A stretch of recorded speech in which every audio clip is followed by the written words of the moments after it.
Hello everyone, আসসালামু আলাইকুম। আমি ফারহানা নাসরিন, ফারহানা ফ্যামিলি ব্লগ আপনাদের জানাই স্বাগত।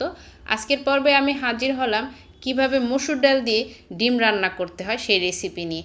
চলুন তাহলে দেখি নিই এই মজাদার ডিম ডালটা কিভাবে রান্না করতে হয়। এটা যারা ব্যাচেলার আছেন তারাও কিন্তু খুবই সহজে রান্না করতে পারবেন আমার এই রেসিপিটি ফলো করে। চলুন তাহলে দেখে নিই কীভাবে রান্না করতে হয়। প্রথমেই আমি মেজারমেন্ট কাপের হাফ কাপ পরিমাণ মসুর ডাল নিয়ে নিলাম আর ডালটাকে ভালোভাবে কষলিয়ে পানি পাল্টিয়ে পরিষ্কার করে ধুয়ে নিচ্ছি। ডালটাকে পরিষ্কার করে ধুয়ে নিয়ে এখন আমি এটাকে সিদ্ধ করে নিচ্ছি। চুলাতে একটা ফ্রাই প্যান বসিয়ে ডালটা দিয়ে এর মধ্যে পরিমাণ মতো বৃষ্টির পানি দিয়ে দিলাম। আমার কাছে বৃষ্টির পানিটা দিলে তাড়াতাড়ি ডালটা সিদ্ধ হয়, সেজন্য আমি বৃষ্টির পানি দিয়ে দিলাম। আপনারা চাইলে অন্য পানিও দিতে পারেন, কোনো সমস্যা নাই। এখন এটাকে ঢাকনা দিয়ে ঢেকে দিলাম। দেখুন ডালটা সিদ্ধ হয়ে পানিটা শুকিয়ে আসছে। এখন আমি এটাকে চুলা থেকে নামিয়ে নিচ্ছি।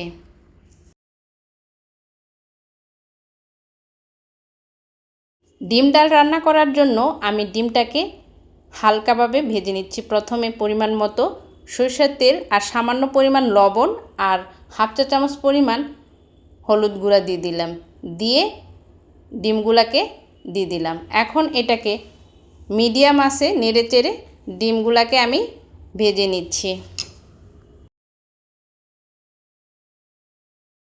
ডিমগুলা লালচে করে ভাজা হয়ে গেছে। এখন আমি চামচের সাহায্যে ফ্রাই প্যান থেকে ডিমগুলাকে তুলে নিচ্ছি।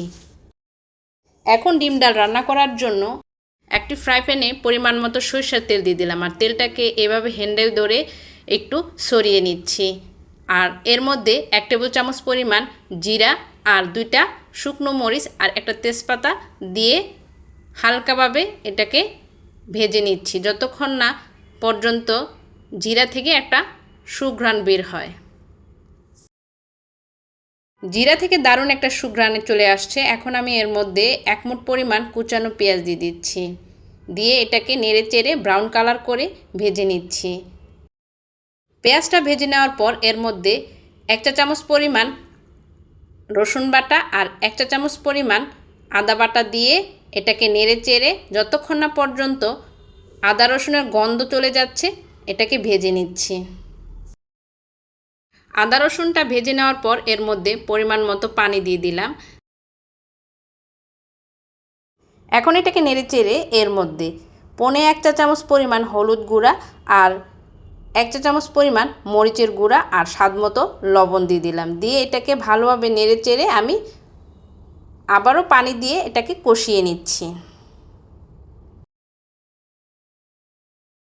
ডিম ডাল রান্নার জন্য মশলাটা ভালোভাবে কষানো হয়ে গেছে, দেখতে পাচ্ছেন তেলটা উপরে ভেসে উঠেছে। এখন আমি এর মধ্যে সেই যে সিদ্ধ করে রেখেছিলাম মসুর ডালটা এর মধ্যে দিয়ে দিচ্ছি। ভালোভাবে এখন খুন্তির সাহায্যে মশলার সাথে এটাকে নেড়ে নেড়ে মিশিয়ে নিচ্ছি।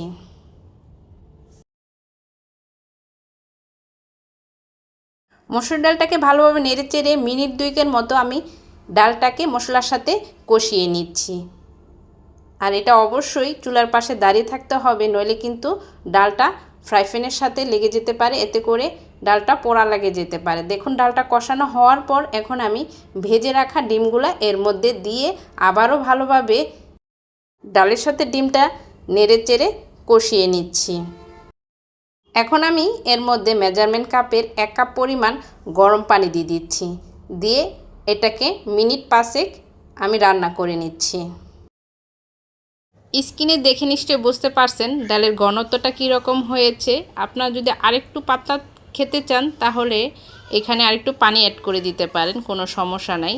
ডালটা 5 মিনিটের মতো হয়ে গেছে। এখন এর মধ্যে আমি কাঁচা মরিচ দিয়ে দিলাম আর 1 চা চামচ পরিমাণ ভাজা জিরার গুঁড়া দিলাম, দিয়ে ভালোভাবে নেড়ে চেড়ে আবার একটু রান্না করে নিচ্ছি। ডাল দিয়ে ডিমের রান্নাটা প্রায় হয়ে আসছে। এখন আমি এর মধ্যে কুচানো ধনেপাতা কুচি দিয়ে দিচ্ছি, দিয়ে চুলাটাকে বন্ধ করে দিচ্ছি। আর সেই সাথে তৈরি হয়ে গেল মজাদার মসুর ডাল দিয়ে ডিম রান্না। এটা চাইলে আপনারা পরোটা অথবা গরম রুটি আর গরম ভাতের সাথেও খেতে পারেন। আশা করছি আজকের এই রেসিপিটি আপনাদের কাছে ভালো লেগেছে। ভালো লাগলে অবশ্যই এভাবে ঘরে তৈরি করে খেতে পারেন। সবার সুস্বাস্থ্য কামনা করে বিদায় নিচ্ছি। আল্লাহ হাফেজ।